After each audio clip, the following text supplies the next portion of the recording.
Of round 3 in the 2022 MotoGP World Championship. Myself, Matt Burton, Lewis Sotheby and Simon Craig are going nowhere. We will be back very, very shortly to kick off coverage of the Premier Class action. We'll see you very, very shortly.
Three years after MotoGP last raced in front of South America's passionate fans, we are back in 2022 and ready for showtime. A classic Termas Rio Hondo tussle lies in store as it's time to race in MotoGP.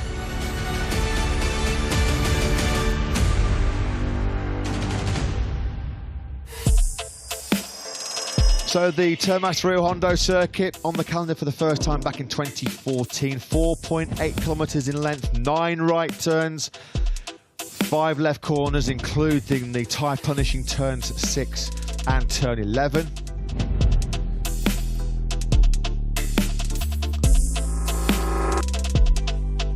Valentino Rossi holds the best race record back in 2015 at 1:39.019.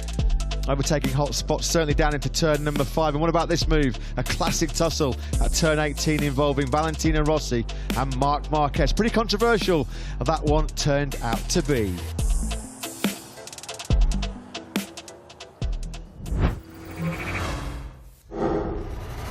Coming up then in MotoGP, Aprilia and Aleix Espargaro target history from pole position.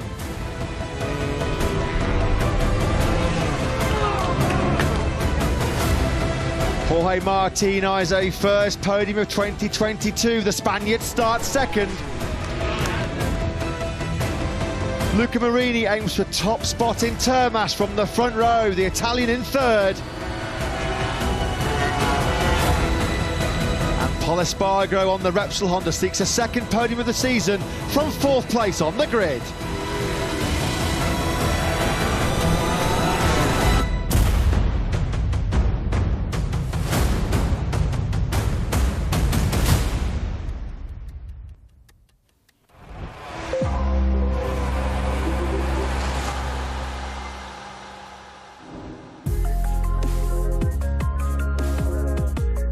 Hello and a very good afternoon to you, wherever you're watching in the world, to Termas the Rio Hondo.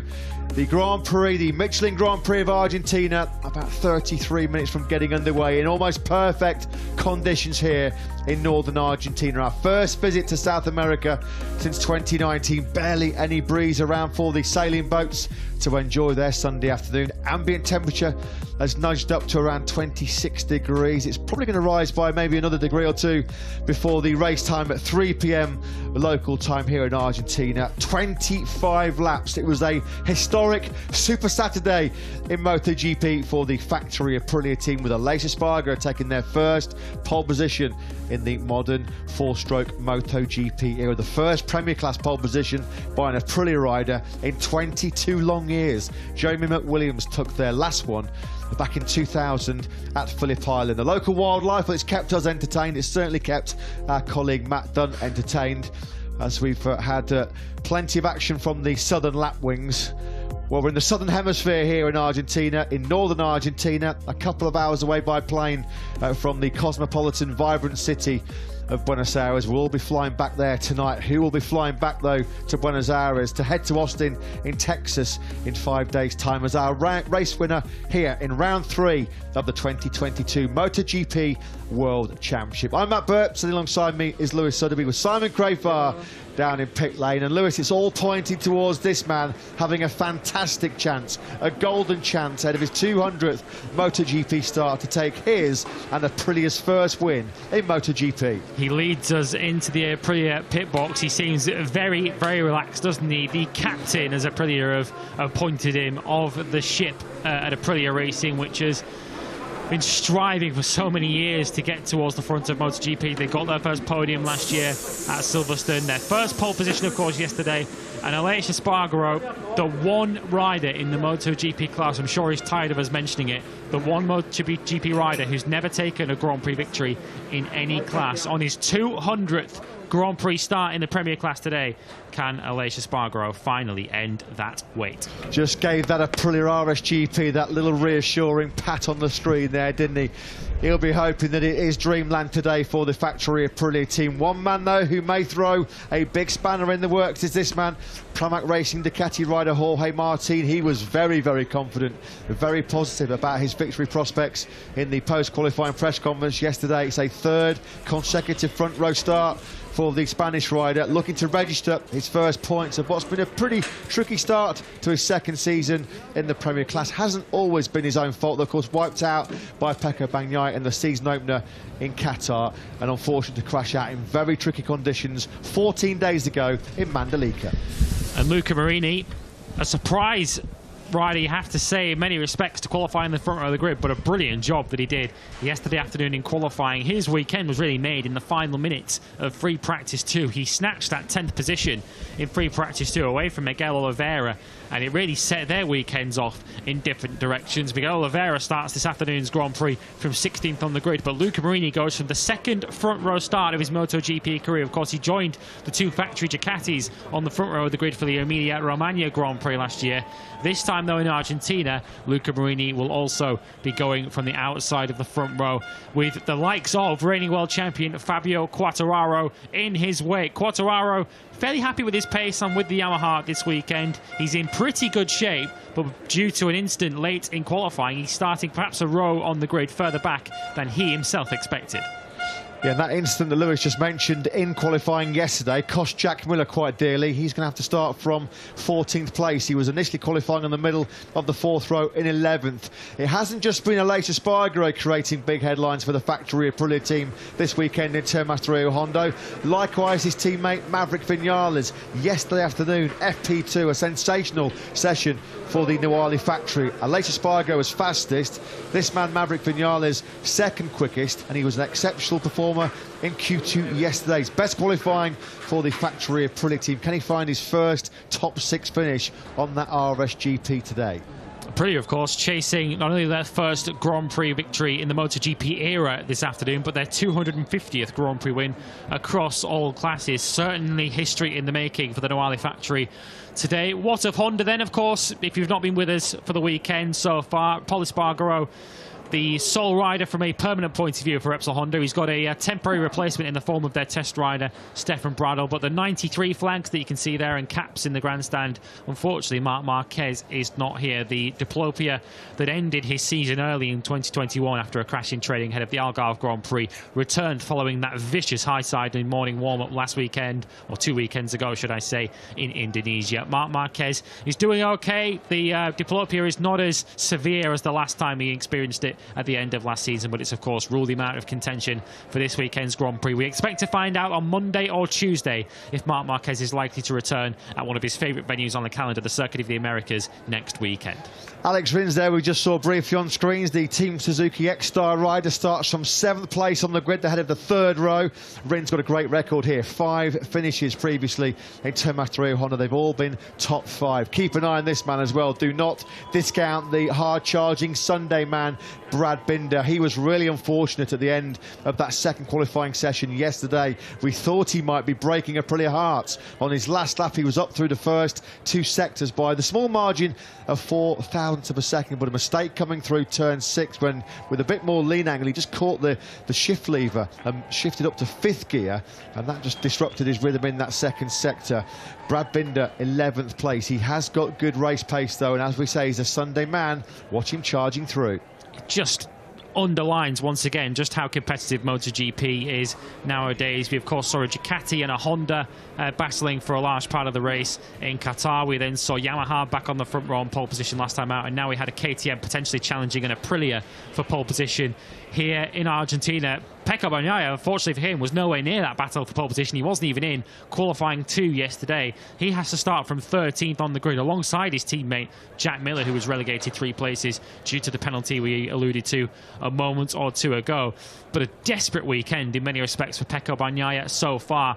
Only 1 point to show, of course, from his first 2 Grand Prix of the season, and the pressure began to tell. We've never seen the kind of body language and frustration, the visible frustration that we saw from Pecco Bagnaia yesterday.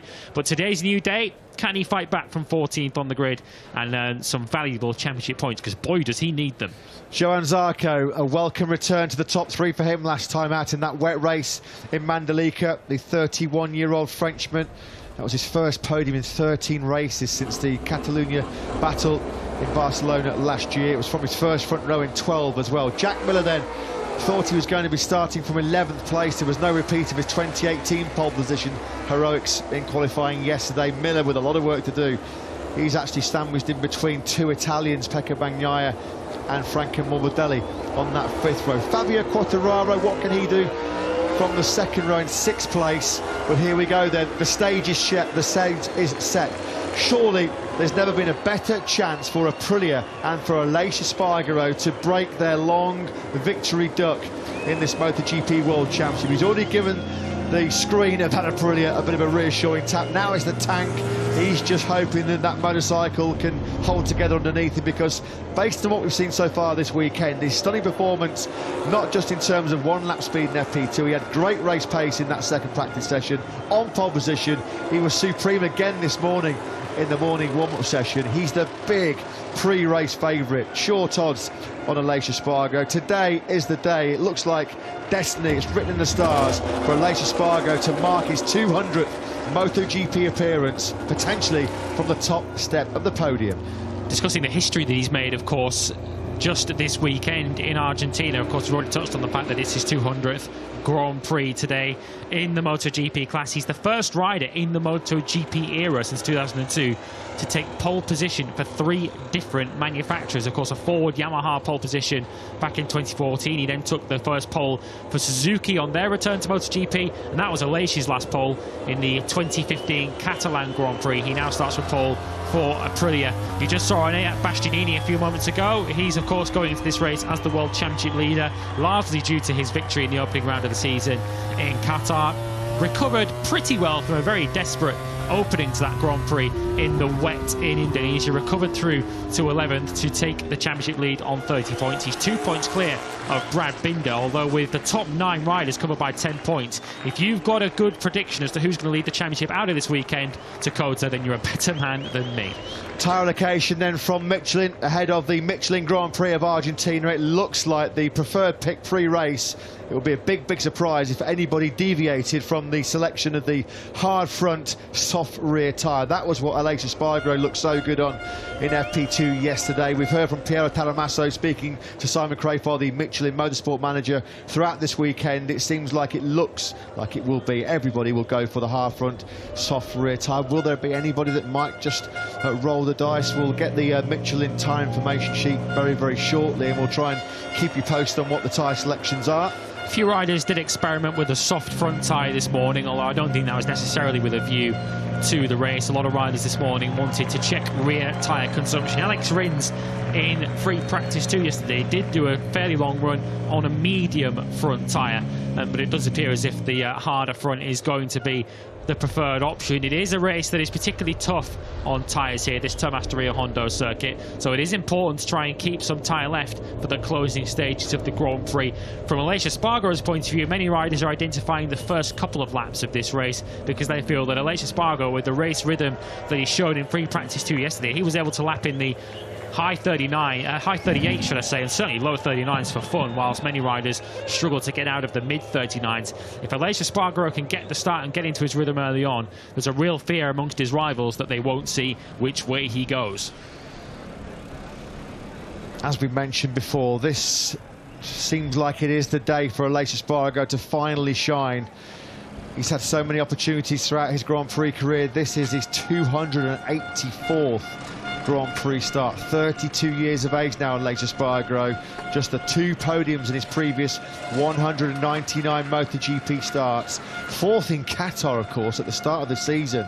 This kind of shows you the progress that Aprilia have made at the start of 2022. 4th in Doha was only Aprilia's 10th top 6 in their MotoGP history. And here we are, what, about a month down the track, thinking that today could be the day that they finally are race winners in the MotoGP World Championship. I'm sure we've got a mixture of an excited and very tense Aprilia Racing boss Massimo Rivola down the grid with Simon Crafar. Aleix Espargaro on pole, Maverick Vinales in 5th. Is today the day? Simon, down to you. Yes, Massimo, the true captain of the Aprilia ship. I'd love to know, how does it feel to have both of your machines in the top 5 and be on pole position today, going into the race? Actually, pole position is quite new for us. It's a nice view from here. I hope. I think Aleix is ready. I think Aleix is ready. He's very mature. He's confident. I mean, he's very focused. We are very focused. We are working well, and to be honest, I think we deserve it, and we deserve a bit more. So let's be focused on today. But we are quite proud of the job we are doing. I couldn't agree more. Also, I speak to a lot of the different teams, and they all believe you are ready. And on paper, Aleix looks so good, race pace. Can you give us your thoughts also on Maverick? Yeah, it's true that Aleix is quite fast, but you know, racing, you know better than me that you never say never. And to be honest, Maverick as well showed a good rhythm in FP as well as in warm-up. So I think if he has a good start, he has the pace to stay with the guys in front. Massimo, thank you for your time. A lot of people have got their fingers crossed for you today. Me too, thank you. A bit of a nervous laugh at the end there from Massimo Rivola. You can certainly understand why. You just saw a look at the grid a moment or two ago, and according to that sheet that we saw, certainly the initial view is that all the riders have gone to the grid on the hard front, soft rear. Marc Marquez is training hard to try and get himself back. We hope to see him again in the near future. As I say, we expect to hear in the next 48 hours or so whether we'll see him in the Grand Prix of the Americas. But just to touch upon the grid that you saw a moment ago, it's Aleix Espargaro, of course, on pole from Martin and Marini, with Pol Espargaro, Maverick Vinales and Fabio Quartararo on row 2. The Suzukis go from row 3 with the championship leader Enea Bastianini and his closest rival Brad Binder on row 4. The factory Ducatis have to come through from row 5, and Miguel Oliveira, our most recent winner, he is back on row 6. Simon, down to you. I'm with Fonzi Nieto from Pramac, and your man Jorge Martin second on the grid. Also Johan Zarco looking quite good all weekend. Can you tell us your thoughts going into today's race? No, we are happy about the tires, especially because it's very critical in the last races, and we are very confident about the durability of the tires, and for that it's very important, especially with the Ducati. Jorge make an amazing start to the qualifying always, and we have to have a very good start and try to make rhythm. I think Aleix have a little bit more this weekend. We have to pay attention with him. Okay, one other thing, I know I agree with you, Jorge Martin did an amazing job yesterday, but he also seemed confident about the race and being able to do the pace. Do you feel the same? Yes, because the 2 crashes in the 2 first races is just unlucky, because he crashed with Pecco in Qatar, and with the water in Indonesia. For that, we have to do our work in the same condition and as always, and try to do our best. Thank you, Fonzie. Good luck. Yeah, thanks to Fonzie Nieto. His men, Jorge Martin, of course, on the front row, and Joan Zarco in 9th place as we get the aerial stunt show taking place before this Termas Rio Hondo battle. Rather them than me. There's not enough money on planet Earth to get me in that aeroplane, I can assure you. It's been catching our attention, hasn't it? As it's been flying close to the paddock as we've been making our way through over the course of the weekend. Certainly no lack of talent there. We're looking at Darren Binder's motorcycle on the grid. Yeah, what's going on down there? I'm not quite sure whether there's like a sort of a few anxious faces. I think that's Frankie Morbidelli's crew. That's Stewie Miller there in the background. Ramon Facada also there involved. He's Franco Morbidelli's crew chief. Andrew Griffiths is there, yeah, the data engineer. He's also part of the Morbidelli crew. So I'm not sure if there's some kind of an issue on the grid. I don't know if you can find out, Simon. We'll quickly go down to, well, we can go down and find out maybe what's going on with the factory Yamaha of Frankie Morbidelli. Oh, it's Andrea Dovizioso, of course. I'm thinking about last year. So we'll go down to Maya Merigani with Monster Energy Yamaha boss. Yes, I promise I'll race down from here and find out what's going on down there. But Mayo, I have to say, Fabio looked fantastic, like a safe bet, it looks like, from the outside for the podium. I want to know, more importantly, your thoughts. Yeah, we have the same thought, and the pace he had even today with the really used rear tire has been good. There are many other riders that I think they are closer or same.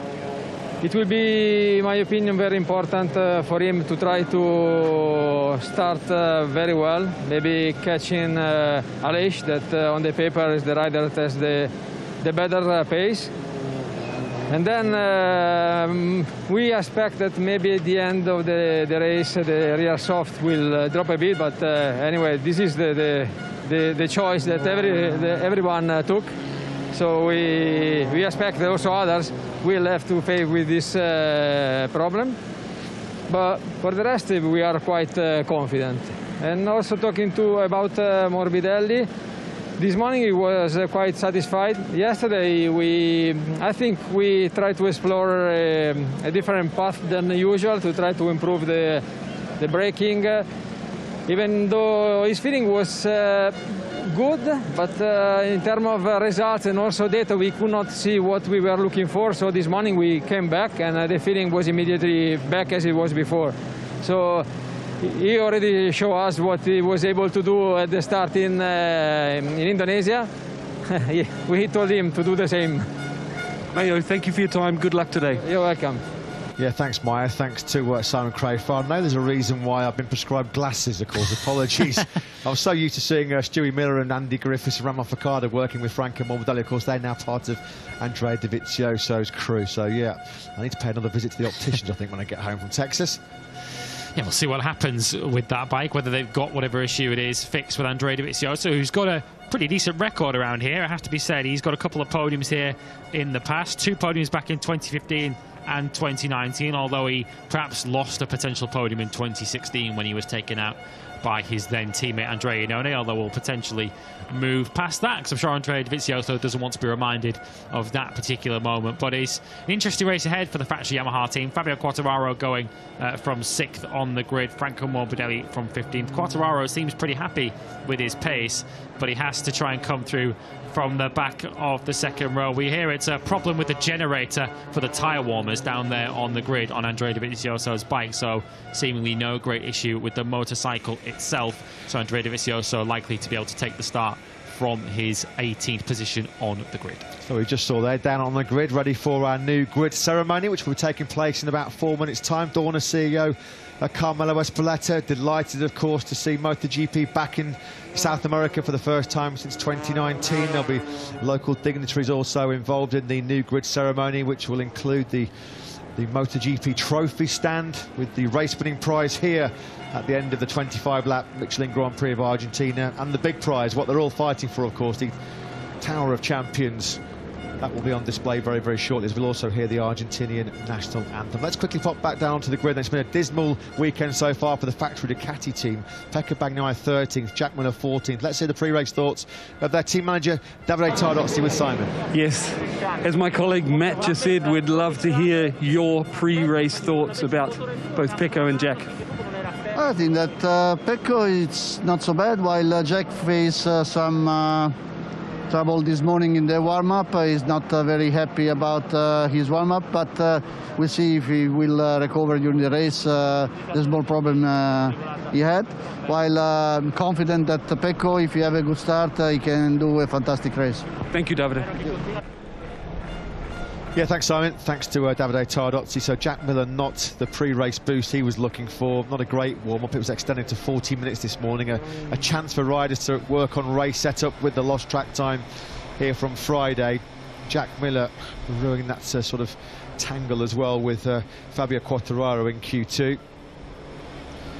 Kevin Benavides, the 2021 Dakar winner. Great to see him here soaking up some MotoGP atmosphere.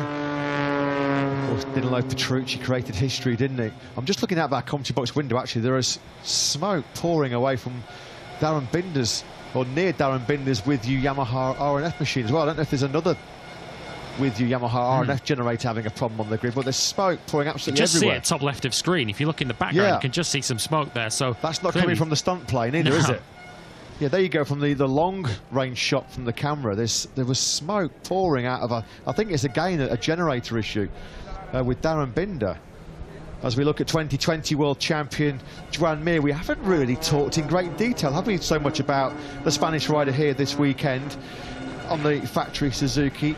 6 in the first 2 races. Simon Crayford just reporting it's been a problem for both generators on the grid for Andrea Dovizioso and Darren Binder, part of the With You RNF Yamaha team. That's not smoke from their generators, by the way, although it might well be the way they've been giving off smoke from the grid. That is from the stunt plane, which is doing a great job building up the atmosphere for fans here in Termas de Rio Hondo.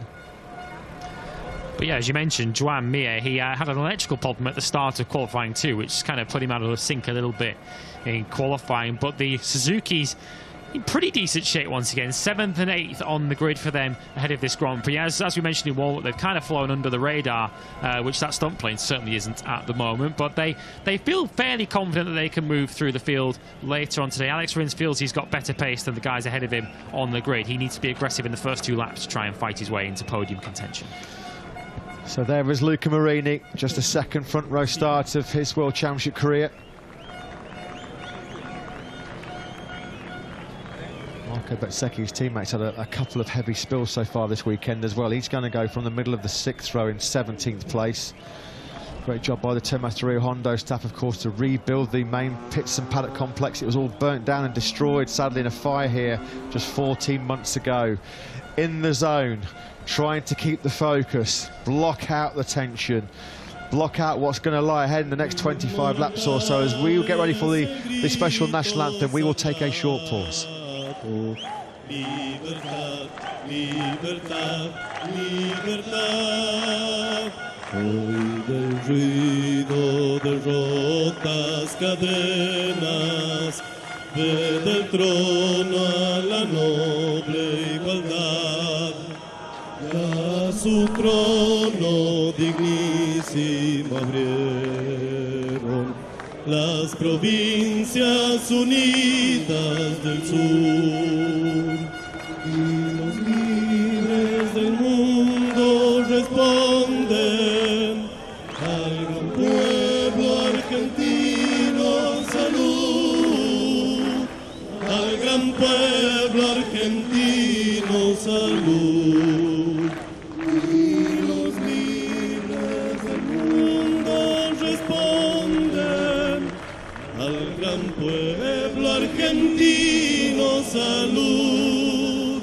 Sean eternos los laureles que supimos conseguir, que supimos conseguir.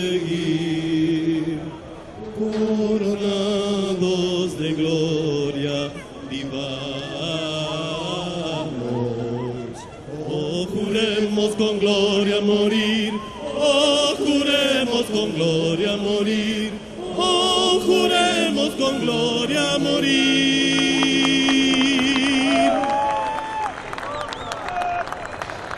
Great scenes here then at Termas de Rio Hondo. MotoGP back in South America for the first time in 2019. 35,500 people inhabit Termas de Rio Hondo, just a short drive away from this famous circuit. Not a lot of them have been getting much sleep as the passionate and vibrant South American fans have enjoyed our first return here in 3 years. As we mentioned, some of those officials there have done so much great work in getting this Grand Prix here back after the paddock and pits complex was completely destroyed by a fire back in February 2021. Quickly back down to you, Simon, on the grid.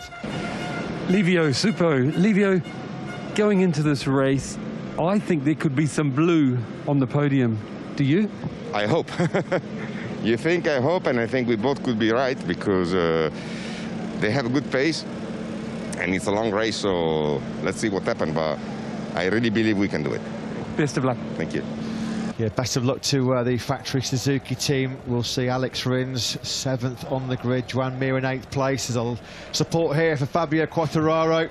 The French fans have made a long trip here to the Termas de Rio Hondo circuit. And what about this man, Maverick Vinales, a former race winner here in Termas de Rio Hondo. He won the second Grand Prix of his factory Yamaha career here in 2017 before it obviously all went horribly wrong. That relationship ending in rather acrimonious circumstances last year, but he's looking revitalised, looking revamped. A 200th MotoGP start then ahead for Aleix Espargaro. For the first time on a factory Aprilia, he will do so from pole position. Can he celebrate this milestone weekend in his Grand Prix career with his first MotoGP victory? It's his 284th Grand Prix start for the 32-year-old. He's only ever had 3 career podiums. Will he finally get to taste some race-winning Prosecco? Is there a trophy going back home to Laura and to Max and Mia in Andorra next week after the Austin race in Texas? Massive tension down on the grid, the pressure building up for Aleix Espargaro. Can he finally win a race in MotoGP? Let's not lose sight of the fact as well that his brother, who we saw just a moment ago, he's also, of course, chasing his first MotoGP win. He starts from the front of the second row. Honda somewhere nearer their Qatar form than their Indonesia form this weekend. They were kind of rescued in Q1, really. All of their riders had to go through qualifying one yesterday, but Pol Espargaro and Takaki Nakagami were both able to fight their way through. Nakagami managed to secure 10th on the grid, which is not a bad effort given that he was testing positive for COVID only a few days ago. Finally tested negative, got here for Saturday morning and was able to take part in the weekend. What can he do from the 4th row of the grid? The Suzukis, they're looking to attack from the 3rd row of the grid. The first 2 laps will be crucial for both Alex Rins and Joan Mir, but Aleix Espargaro is the rider they all need to catch. They all seem to think if Aleix can get into his rhythm early on, he will be able to pull away. He has an incredible pace at the front. Can Luca Marini and Jorge Martin get in front early?